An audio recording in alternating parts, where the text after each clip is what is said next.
हरिः ओं क्षालिताखिलकल्मषव्रज अमरनदी जनककोमलपदाब्जमुलवानि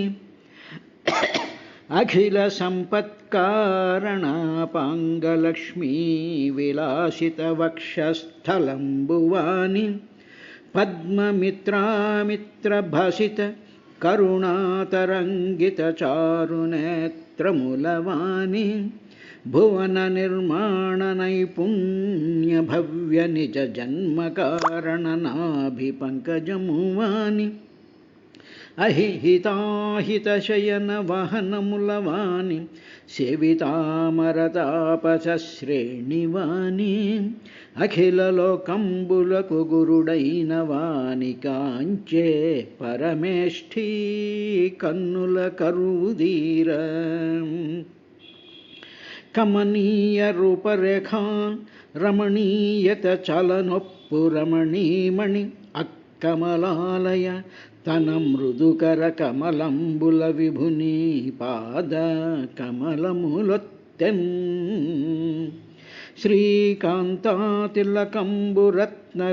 श्रीकान्तातिलकम्बुरत्नरुचिराजिप्रेङ्खित स्वर्णडोलाखेळिन् विलसिल्लि तत्कच भरालङ्कारस्रग्गन्धलोभाकीर्ण प्रचरन् मधुव्रत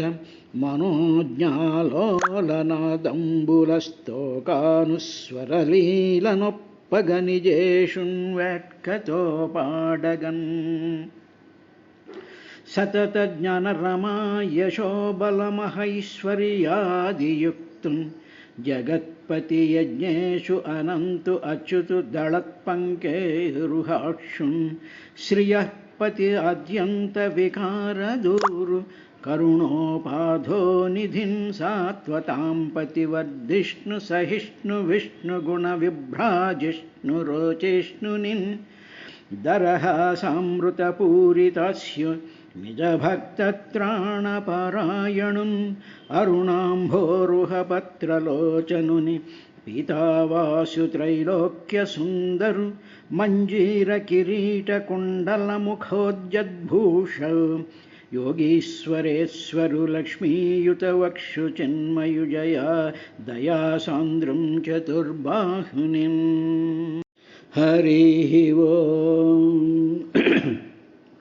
तद्विलोक्य वियद्व्यापि पुष्करं यदधिष्ठितम् अनेन लोकान् प्राग्लीनां कल्पितास्मीति इति चिन्तयत् पद्मकोशं तदाविश्य भगवत्कर्मचोदितः एवम् एकं व्यभाङ्क्षीदुरुधा त्रिधा भाव्यं द्विसप्तधा यथावान् जीवलोकस्य संस्थाभेदसमाहृतः धर्मस्य निमित्तस्य विपाकः परमेष्ठ्यसौ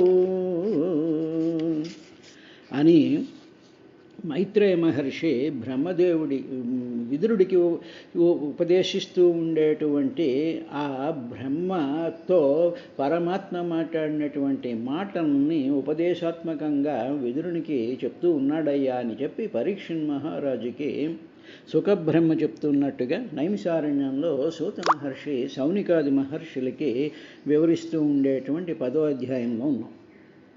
నిన్నటి కార్యక్రమంలో ఏమిటి చూశాము అంటే బ్రహ్మదేవుడు తనకుండేటువంటి తపస్సు శక్తి వివృద్ధమవుతూ ఉండగా తరువాత తన మనసులో పరమాత్మ స్వరూపమైనటువంటి ఆత్మచైతన్య ప్రకాశం తన బుద్ధి నిండా నిండిపోయి వెలుగు తేజస్సుతో ఆయన శరీరం అంతా దేదీప్యమానంగా వెలిగిపోతూ ఉండగా తపశ్శక్తి యొక్క ప్రభావము ఈ రెండిటి ప్రభావాల వల్ల అక్కడ సముద్రం అంతా కూడా ప్రళయకాలంలో వాయువుల యొక్క ప్రచోదనం చేత ఆ సముద్రం అంతా ఉప్పొంగిపోతూ ఉన్నప్పుడు తన తపశ్శక్తిలో నుంచి జనించినటువంటి ఆ వాయువుల యొక్క వేగంతో ఆ సముద్ర జలాలలో ఉండేటువంటి ప్రళయకాల వాయువుల్ని ఈ రెండిటినీ కూడా తాను సహాంభసీన్యపాత్ అక్కడ ఉండేటువంటి సముద్ర జలాలతో సహా ఆ వాయువులతో సహా ఆయన త్రాగివేశాడయ్యా అని చెప్పి ఆ మైత్రేయ మహర్షి విదురుడికి చెప్పాడు. ఇక ఇందులో ఉండేటువంటి ఒక చిన్న సైంటిఫిక్ కాన్సెప్ట్ ఏమిటి అంటే, సృష్టి ప్రారంభానికి ముందు ఏమిటి చెప్తుందంటే సైన్సు, మొత్తం పదార్థం అంతా కూడా ఒక భయంకరమైనటువంటి ఖయాటిక్ కండిషన్లో, ర్యాండమ్ ప్రాసెస్లో చల్లా చెదురుగా ఏకత్రం అవ్వకుండా, అన్నీ ఒక చోటకి రాకుండా విపరీతమైనటువంటి వేగాలతో జంఝామారుతాల్లాగా, దాన్ని ప్లాస్మాటిక్ స్టేజ్ అంటారు. అంటే ఏమిటి, ఫండమెంటల్ పార్టికల్స్ అన్నీ కూడా ఒకదానితో ఒకటి కలవకుండా అవన్నీ కూడా చల్లా చెదరైపోయి కాంట్లాప్లెస్ మేఘంలాగా, ఆ నెబ్యులార్ మేఘంలాగా తిరుగుతూ ఉంటుంది అనేటువంటిది ప్రస్తుతం సైన్స్లో ఉండేటువంటిది ఇది. కాబట్టి దానికే ఎగ్జాంపుల్గా ప్రళయకాలంలో, అంటే కల్పాంతం అయిపోయిన తర్వాత సృష్టి ప్రారంభం కావడానికి ముందు ఈ బ్రహ్మాండమైనటువంటి వాయువులు ఉన్నాయి. ఆ వాయువులతో పాటు అక్కడ అంబసి జలం ఉన్నది. జలము అంటే చైతన్య శక్తిని జలములు అంటారు. అంటే ప్రాణశక్తి, చైతన్య శక్తి, కదిలించేటువంటిది. దీన్నంతటినీ కూడా జలాలతో పోలుస్తూ ఉంటారు. పాలసముద్రాన్నేమో ఆత్మ చైతన్య ప్రకాశ స్వరూపమైనటువంటి ఆ పరమాత్మ యొక్క తేజాన్ని పాలసముద్రం అంటారు. సరే, దీన్నంతటినీ కూడా బ్రహ్మదేవుడు తాగేశాడు. తాగేసిన తరువాత అప్పుడు మిగిలినది ఏమిటి అంటే ఆయన పద్మం. ఆ పద్మంలో ఆయన తాను కూర్చునున్నాడు. తరువాత ఆ పద్మం కూడా ఆయనకి ఏం కనిపించిందంటే, తద్విలోక్య వియద్వ్యాపి పుష్కరం యదధిష్ఠితం తాను కూర్చున్నటువంటి పుష్కరం, ఆ పద్మం కూడా వియద్వ్యాపి మొత్తం విశ్వం అంతా కూడా, స్పేస్ అంతా కూడా ఆక్రమించడం ప్రారంభించేసింది. అంటే ఏమిటన్నమాట, సృష్టి ప్రారంభానికి ముందు సృష్టిలో ఉండేటువంటి సమస్త పదార్థాలు ఉండడానికి స్పేస్ కావాలి. వియత్ స్పేస్, అదంతా వ్యాపించిపోయింది ఈ పద్మం అంతా కూడా. అలాగ వ్యాపించిపోయినటువంటి పద్మాన్ని ఆయన చూసి అనేన లోకాన్ ప్రాగ్లినాం, అలాగ వ్యాపించిపోతూ ఉండేటువంటి ఆ పద్మమంతా కూడా చూసిన తరువాత ఆయన పైకి చూసేటప్పటికీ అక్కడ ఈ సమస్తమైనటువంటి పూర్వం కల్పాంతంలో కలిసిపోయినటువంటి ఆ సమస్తమైనటువంటి జీవరాశుల్ని కూడా ఆయన చూసి వీటి చేత సృష్టిని కల్పించాలి అనేటువంటి చింతయతు ఆలోచన చేశాడు. ఇక్కడ వ్యాసభాగవతంలో ప్రాగ్లీనాన్ కల్పితాస్మి అని ఉంది. అంటే అస్మి, నేను కల్పిస్తాను. ప్రాగ్లీనాన్, ఆల్రెడీ లీనమైపోయినటువంటివి. ఎక్కడ లీనమైపోయాయి అన్న దానికి వివరణగా పోతన గారు ఏం చెప్పారంటే, తోయంబులతోడ ఒక్క తోయంబ సమస్తంబును గ్రోలి అంత గగనవ్యాపియగు జలంబును కనుంగొని అన్నాడు. అంటే ఏమిటి, ఈయన సముద్రం జలం అంతా తాగేసాడు అని చెప్పాంగా, ఇక మిగిలింది ఏమీ లేదు కదా. మరి ఏమీ లేనప్పుడు ఆ సముద్ర జలాన్ని అంతటినీ తాగేసినప్పుడు తన సృష్టిని చెయ్యాలిగా. సృష్టిని చెయ్యాలి అంటే తన ఎదురుగా సృష్టికి సంబంధించినటువంటి ఆ సమస్త లోకాలు, ఆ లోకాలలో ఉండేటువంటి జీవులు, ఇవన్నీ కనిపించాలిగా. అందువల్ల అంత గగనవ్యాపియగు జలంబును కనుంగొని అన్నాడు. అంటే అప్పుడు బ్రహ్మగారు తద్విలోక్య, ఆయన దాన్ని విలోకం చూశాడు. ఏమి చూశాడు, వియద్వ్యాపి పుష్కరం. ఆ వియద్వ్యాపి విశ్వం అంతా వ్యాపించిపోయినటువంటి ఆ తామర రేకులన్నీ కూడా ఎక్కడ ఎగ్జిస్ట్ అవ్వాలి, అవి నీళ్ళల్లో ఎగ్జిస్ట్ అవ్వాలి. కాబట్టి ఆ విశ్వం అంతా వ్యాపించిపోయినటువంటి ఆ తామర రేఖలే అక్కడ ఆకాశంలో, గగనంలో జలరాశి కింద కనిపించింది. అందువల్ల ఇందులో వేదవ్యాస మహర్షి అది మన ఊహకి వదిలేసి ఆల్రెడీ సముద్ర జలాలలో లీనమైపోయినటువంటివి అని వదిలేశాడు. దానిని కొంచెం విస్తృతంగా మనకు అర్థమయ్యేటట్టు సమస్తంబును గ్రోలి అంత గగనవ్యాపియగు జలంబును. ఇక్కడ గగనవ్యాపి అయినటువంటి జలం ఏమిటి అంటే ఈ పద్మదళాలే. ఈ పద్మదళాలన్నీ కూడా జలంలో ఉన్నాయి. ఇప్పుడు ఆయన తాగినటువంటి జలం ఏమిటి అంటే తనకి డిస్టర్బ్ చేస్తూ ఉండేటువంటి ప్రళయకాలంలో ఉండేటువంటి భయంకరమైనటువంటి జలాలను ఆయన తాగేశాడు. కానీ సృష్టికి కావలసినటువంటి ఈ జలాలు గగనవ్యాపి అని. గగనవ్యాపి అంటే గగనము అంటే స్పేస్ అని అర్థం. కాబట్టి తరువాత అక్కడ ఉండేటువంటి జలము అనేటువంటి దానికి అర్థం ఏమిటంటే ప్రాణములు అని అర్థం. అంటే అందుకనే దాన్ని వియదాకాశము చిదాకాశము అంటారు. అంటే పరమాత్మ యొక్క వ్యాపించినటువంటి ప్రాణంతో కూడుకున్నటువంటి చైతన్యంతోనూ ప్రాణంతో కూడుకున్నటువంటి ఆ జలాలు. ఆ జలాలు ప్రాణంతో కూడుకుని ఉన్న జలాల్లో ఈ సమస్తమైనటువంటి జీవులు కూడా ఆ జలాలలో అవి కొట్టుకుంటూ ఉన్నాయి. అవన్నీ అందులో తిరుగుతూ ఉన్నాయి.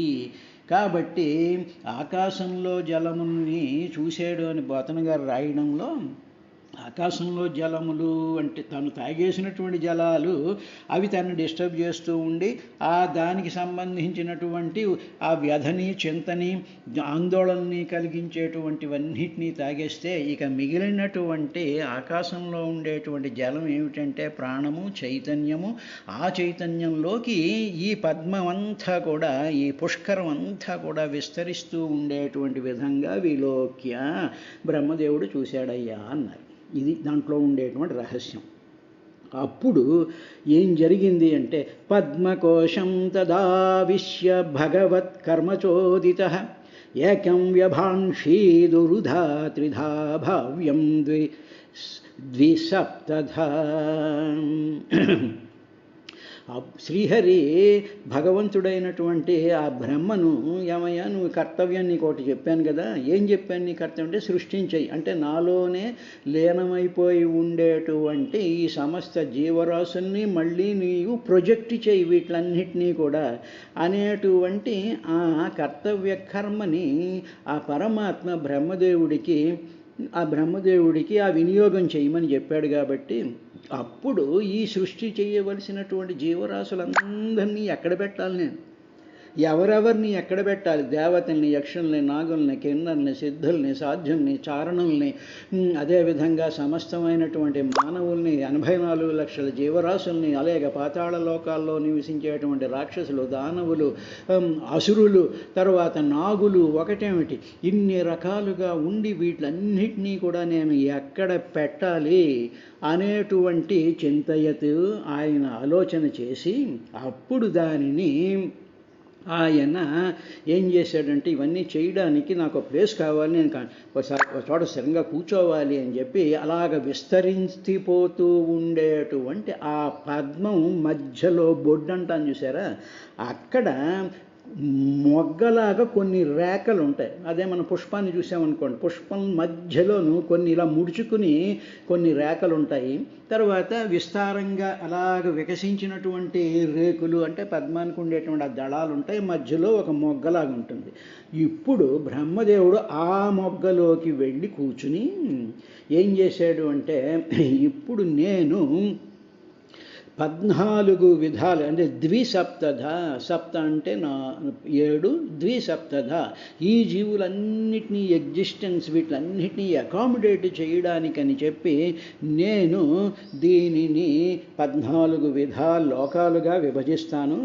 విభజించి ఈ జీవులందరూ కూడా వాళ్ళ యొక్క కర్మల యొక్క ఆ ఫలితాలను అనుభవించడానికని చెప్పి ఈ 14టిని కూడా 3 విధాలుగా మళ్ళీ 3 స్టేజెస్గా నేను విభజిస్తాను అని చెప్పి ఆయన బ్రహ్మదేవుడు ఈ జీవుల కోసం తమ కర్మల యొక్క అనుభవాన్ని చెందడం కోసం వాటిని అనుభవించడం కోసం అని చెప్పి 3 లోకాలని ఈ జీవులందరూ కూడా ఎగ్జిస్ట్ అవడానికి 14 లోకాలని కూడా ఆయన నిర్మించాడు అని ఆయన చెప్తూ పద్మకోశం తథావిశ్య ఆవిశ్య ఆవిశ్య చేరుకున్నాడు. ఎందులోకి? పద్మకోశం.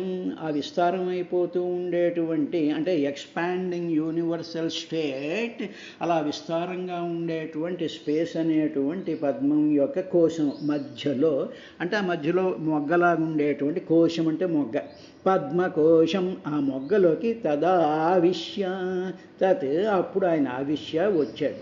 వచ్చి ఏమిటంటే భగవత్ కర్మచోదిత, భగవంతుడు చేత ప్రచోదనం చేయబడినటువంటి కర్మలు చేయడం కోసం. అంటే హరి ఏం చెప్పాడు? శ్రీమన్నారాయణ చెయ్యాలి అని కర్తవ్యం చెప్పాడు. ఆ కర్తవ్యాన్ని ఇంప్లిమెంట్ చేయడం కోసమని భగవత్ కర్మచోదిత ఆయన ఏకం వ్యభాం క్షీదురుధా త్రిధా భావ్యం ద్విసప్తధా, అధిష్ఠించి ద్విసప్తధా 14 భువనాలుగా, మళ్ళీ ఆ భువనాల్లో మళ్ళీ ఉరుధ అనేక విధాలుగా, భావ్యం అనేక విధాలుగా చేశాడు. అంటే different stages at the same లోక అనేటువంటి విధానంగా. అంటే ఏమిటన్నమాట? ఒక లోకం అంటే అది కంటిన్యూస్గా అదే. ఇప్పుడు భూలోకం ఉందనుకోండి, భూలోకంలో ఏమిటండి? ఘన పదార్థమైనటువంటి ఖండాలు ఉన్నాయి, అదే ద్రవ పదార్థమైనటువంటి సముద్రాలు జలాలు ఉన్నాయి, అదే అట్మాస్ఫియర్ ఉంది, అట్మాస్ఫియర్లో మళ్ళీ డిఫరెంట్ లేయర్స్ 7 లేయర్స్ ఉంటాయి. అంటే ఒకే లోకంలో అనేక రకాలైనటువంటి స్టేజెస్గా ఆయన ఉరుధ ద్విసప్తధ 14 భువనాలుగా, ఉరుధ మళ్ళీ వాటిలో అనేకమైనటువంటి స్టేజెస్గా, భావ్యం అలా అవడం కోసం అని చెప్పి, తరువాత ఏకం ఆ ఒక్క దానిని, ఆ కోశాన్ని ఆయన ఏం చేసి త్రిధ 3 విధాలుగా వ్యభాంషీత్ విభాగం చేశాడు. అంటే ఇప్పుడు ఏమైందనమాట?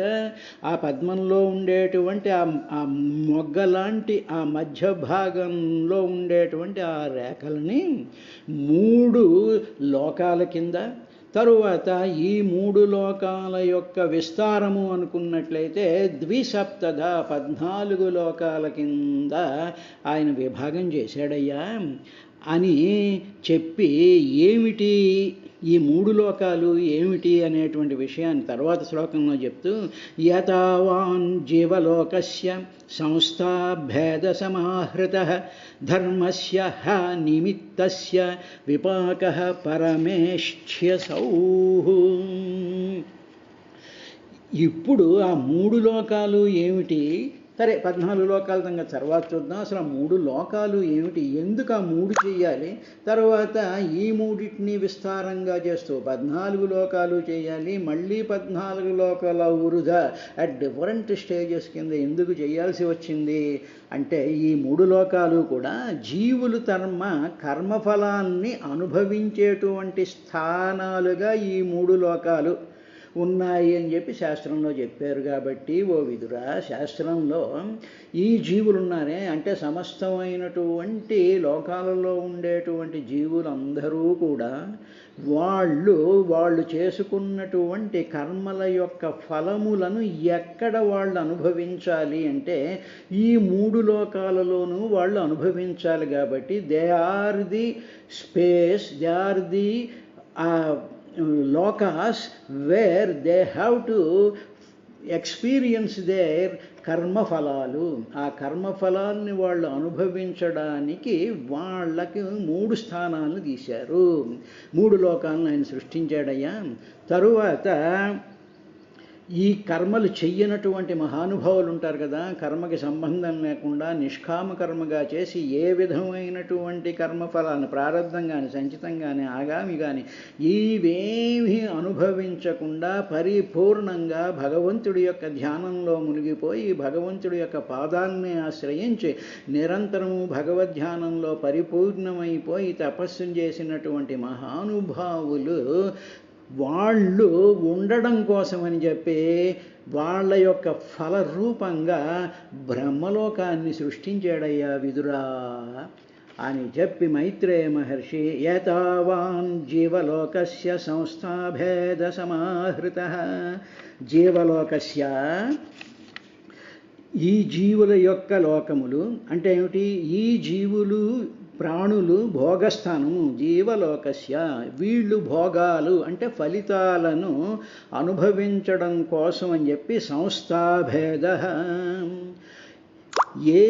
వాళ్ళు ఏ కర్మల వల్ల ఏ జీవులు ఏ ఫలితాలు అనుభవించాలో ఆ ఫలితాలు ఎక్కడ దొరుకుతాయో అటువంటి ఆ భోగస్థానాలు, ఆ ఫలితాలు ఎక్కడ దొరుకుతాయో ఆ దొరికేటువంటి స్థానాల్ని సంస్థాభేద, ఈ జీవులు చేసుకున్నటువంటి కర్మల యొక్క భేదాల వల్ల వాళ్ళు అనుభవించవలసినటువంటి ఆ కర్మల ఫలితాలు అనుభవించేటువంటి భోగస్థానాల కోసమని చెప్పి ఏతావాన్ త్రిధా భావ్యం, యతావాన్ ఈ 3 లోకాల రూపముగా ఉంది అని చెప్పి సమాహృత శాస్త్రంలో చెప్పబడిందయ్యా.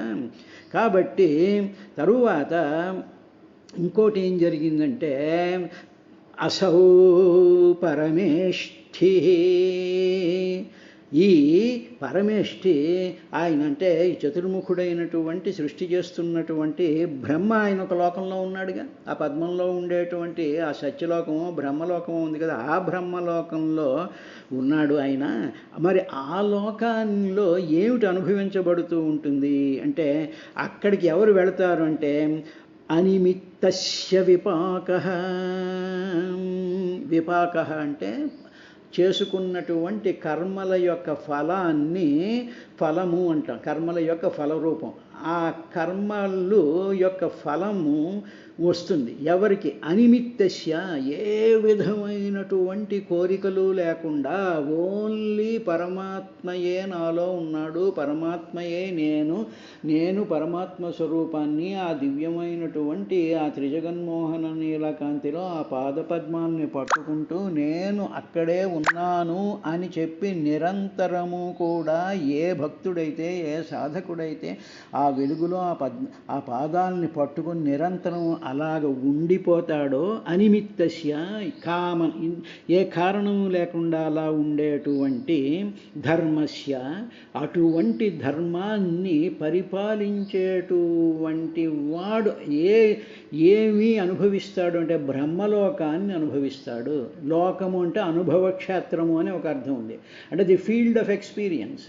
ఏ విధమైనటువంటి కామనలు లేకుండా భగవంతుడే కావాలి, ఆ పాదపద్మాలే కావాలి అని చెప్పి ఎవరైతే ఉంటారో అప్పుడు వాళ్ళకి సశాంతిమధిగచ్చతి, వాళ్ళు బ్రహ్మలోకంలో ఉంటారు అని ఈయన చెప్పాడు. తరువాత ఏమిటి ఈ 3 లోకాలు అనేటువంటి విషయాన్ని మనం చూసినట్లయితే ఓం భూః ఓం భువః ఓం సువః అని ఉంది కదా మనకి గాయత్రీ మంత్రంలో. ఓం భూర్భువః సువః తత్ సవితుర్వరేణ్యం భర్గో దేవస్య ధీమహి ధియో యో నః ప్రచోదయాత్ అనేటువంటి దాంట్లో మొదట 3 వ్యాహృతులు ఉన్నాయి చూసా. భూహు భువః సువః ఈ 3 లోకాలు. ఈ 3 లోకాలు ఏమిటి అంటే భవం తస్యాం సర్వాణి భూతానీతి భూహు అంటే సర్వ ప్రాణులు కూడా దీని యందు ఉత్పన్నమవుతాయి, అంటే దీంట్లో పుడతాయి. ఏ లోకంలో అయితే ఎక్కడైతే సర్వ ప్రాణులు దీంట్లో పుడతాయో దానిని భూహు అంటారు, భూలోకము అంటారు. అంటే మనకి తెలిసినంతవరకు భూలోకం అంటే 84 లక్షల జీవరాశులు మనం అందరం అనుకుంటాం. కానీ అదే కాదు, సమస్తమైనటువంటి లోకాలలో ఉండేటువంటి జీవులు మొట్టమొదట ఎక్కడైతే పుట్టారో ఆ పుట్టుక స్థానాన్ని భూహు అంటారు. ఆ తర్వాత సెగ్రిగేట్ అయిపోతాయి, ఆ లోకాల్లోకి వాళ్ళు డిస్ట్రిబ్యూట్ అయిపోతారు. కానీ పుట్టడం అనేటువంటిది మాత్రం ఒకే చోట పుట్టారే, అలాగ పుట్టినటువంటి ఆ స్పేస్ని భూహు అంటారు. అయిన తర్వాత ఈ లోకల్ పుట్టేసరిగా వీళ్ళందరూ అంటే సర్వ ప్రాణులు దీని యందు భవం తస్యాం సర్వాణి భూతాని ఇది భూహు. సర్వాణి భూతాని, మొత్తం అందరూ కూడా ఎక్కడైతే మొట్టమొదటిగా పుట్టారో ఆ స్పేస్ని భూహు అంటారు. తర్వాత భువః అంటే కర్మఫలోపభోగ పరిగ్రహేణ భవం తస్యామితి భువః. తరువాత ఈ జీవులు డిస్ట్రిబ్యూట్ అయిపోయారు కదా, దేవతలు దేవలోకాలకి, వీళ్ళందరూ ఏ ఏ లోకాల్లోకి వెళ్ళిపోయారు. ఇలాగ లోకాల్లోకి వెళ్ళిపోయి అక్కడ ఆ జీవులు చేసేటువంటి ఆ భోగాలు ఉన్నాయా, కర్మలు చేస్తూ ఉంటారుగా, కర్మల వల్ల ఫలాలు వస్తాయిగా, ఆ ఫలాల యొక్క భోగాల్ని వాళ్ళు అనుభవించాలిగా. కాబట్టి కర్మఫల ఉపభోగ పరిగ్రహేణ భవం తస్యాం ఇది భువః. అప్పుడు ఆయా జీవులు ఆయా లోకాలలో చేసినటువంటి కర్మల యొక్క సారాన్నంతటినీ అనుభవించడానికి ఒక ప్లేస్కి వస్తారు. ఆ ప్లేసే భువః. ఆ లోకం భువలోకం అంటే అక్కడికి వచ్చి అక్కడ పని చేస్తుండే. అంటే ఏమిటన్నమాట, మనకు ఆకలేసింది అనుకోండి, తినడానికి హోటల్కి వెళ్తాం. ఆ హోటల్ అనేటువంటిది ఒక లోకం, అదన్నమాట. ఆకలేసినప్పుడు ఇక్కడ ఈ కర్మ చేస్తే ఫలాన్ని అనుభవిస్తూ ఉంటాం. సువః అంటే ఛాందసో వర్ణ వికార స్నుషు వ్యాప్యే సుకృతింభిరేతి సువః. ఛాందసో వర్ణ వికార సుష్పు వ్యాప్యతే సుకృతిభిరేతి సువః. సుపూర్వాదత్తేర్వి చితన్వాదిత్వాద్వజః అనేటువంటిది సువః, సువర్లోకం. అంటే ఏమిటన్నమాట, యోగ్యమగు పుణ్యాత్ములచే వ్యాపింపబడునదిగా ఉన్న సువః అంటారు. తరువాత ఈ మూడు లోకాలు ఏవైతే ఉన్నాయో దీనిని ఏతావాన్ జీవలోకస్య సంస్థాభేద సమాహృత అన్నారు కదా. ఇప్పుడు ఈ మొత్తం జీవులందరినీ సృష్టించాడు. అంటే ఏమిటి, బ్రహ్మదేవుడి దగ్గర నుంచి దోమచేమ వరకు కూడా అనేక రకాలైనటువంటి జీవులు వచ్చారుగా. వీళ్ళందరూ మొట్టమొదటి ఎక్కడ సృష్టింపబడ్డారు అంటే భవం తస్యాం సర్వాణి భూతాని ఇతి భూహు. అక్కడ భూలోకంలో సృష్టింపబడ్డారు. భూలోకం అంటే మన భూమి అని కాదండి అక్కడ అర్థం. తరువాత అనగా సర్వప్రాణులు దానిలో సృష్టింపబడ్డారు. అయిందా? ఈ సృష్టింపబడినటువంటి ప్రాణులందరినీ కూడా 14 భువనాలు, ద్విసప్తధ 14 భువనాల్లో ఎవరు ఎక్కడెక్కడికి వెళ్ళాలో వాళ్ళని అక్కడెక్కడికి పంపించేశాడు. వాళ్ళు ఆయా లోకాల్లో సర్దుకున్నారు బాగానే ఉందా. ఇప్పుడు వాళ్ళందరూ ఏం చేస్తారంటే కర్మలు చేస్తూ ఉంటారు. ఆ కర్మలు చేయడం వల్ల ఫలాలు వస్తూ ఉంటాయి. ఆ ఫలం యొక్క కర్మఫలాన్ని అనుభవించేటువంటిది ఉంటుంది. అంటే ప్రారబ్ధం, సంచితం, ఆగామి అనేటువంటి ఉంటాయి చూసారా. మరి వాళ్ళు ఆ ఫలాల్ని అనుభవించడానికి మళ్ళీ ఒక ప్లేస్కి వస్తారు, ఒక లోకంలోకి వస్తారు, ఇంకొక స్పేస్లోకి వస్తారు. ఆ స్పేస్ ఏమిటంటే భువః. ఆ స్పేస్ని భువర్లోకము అంటారు. అంటే అక్కడ పనిచేసేసి భూలోకంలో పుట్టినటువంటి వాళ్ళు ఆయా లోకాల్లో ఉండి ఆయా పనులు చేసుకున్న తర్వాత ఆ పనులన్నిటి యొక్క ఫలాల్ని అనుభవించడానికి ఒక ప్లేస్కి వస్తారు. దాన్ని భువః అంటారు. సరే, ఇలాగ ఉండేటువంటిది ఆయా అంటే వాళ్ళు చేసేటువంటి ఆ పనులను బట్టి ఆయా లోకాల్లో వాళ్ళు దాన్ని అనుభవిస్తూ ఉంటారు. ఇది అయిన తర్వాత సువర్లోకము అంటే ఏమిటి అంటే సంపూర్వాదత్తేర్విచితన్వాదిత్వాదివజి. అంటే మామూలు దీని అర్థం ఏమిటంటే యోగ్యమగు పుణ్యాత్ముల చేత వ్యాపింపబడేటువంటి లోకము. యోగ్యమైనటువంటి పుణ్యాత్ములు అంటే ఏమిటి, సిద్ధులు, సాధ్యులు, మహానుభావులు, రమణ మహర్షులు, తర్వాత పరమాచార్యులు లాంటి వారు, తర్వాత సిద్ధులు, సాధ్యులు, మహాభక్తులైనటువంటి వాళ్ళు, ఈ మహాయోగ సమాధిలో స్థితి పొందినటువంటి వాళ్ళు, పరమహంస స్వరూపులైనటువంటి వాళ్ళు, వీళ్ళందరూ కూడా జనోద్ధరణ కోసం, లోకాల ఉద్ధరణ కోసం అని చెప్పి ఆయా లోకాలలోకి వాళ్ళు వచ్చి వాళ్ళు అనేక రకాలైనటువంటి బోధల్ని, కర్మల్ని అవన్నీ చేస్తూ ఉండేటువంటి ఆ మహాపుణ్యాత్ములందరూ కూడా ఒక చోట ఉంటారు వాళ్ళు. అటువంటి లోకాన్ని సువః అంటారు. ఛాందసో వర్ణవికార సుష్పు వ్యాప్యతే సుకృతిభిరేతి సువః. సుకృతిభిః సుకృతి అంటే మంచి పనులు చేసినటువంటి వాళ్ళు, అంటే